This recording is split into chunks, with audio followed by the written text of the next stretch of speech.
ఒక్కసారి మీరు చూసి ఒక్క నమస్కారం చేశారనుకోండి, అది పరమమంగళములను ఇవ్వగలుగుతుంది.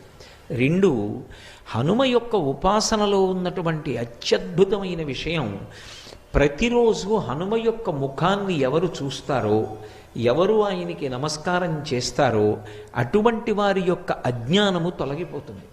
చాలా తొందరగా వారికి జ్ఞానకటాక్షము కలిగేటటువంటి అదృష్టాన్ని పొందుతారు. ఎందుచేత అంటే ఆయన భర్గస్వరూపుడై ఉంటాడు అని పరాశర సంహితలో ఆయన యొక్క ఉపాసన రహస్యాన్ని చెప్తారు. భర్గుడు అజ్ఞానాన్ని తీసివేయగలిగినటువంటి స్వరూపం. గాయత్రీ మంత్రంలో బీజాక్షరానికి అధిదేవత. అటువంటి భర్గస్వరూపుడైనటువంటి హనుమ యొక్క ముఖాన్ని, ఆయన యొక్క రూపాన్ని ఎవరు చూస్తారో వారికి మంగళములు ఇవ్వబడతాయి. అందున ప్రత్యేక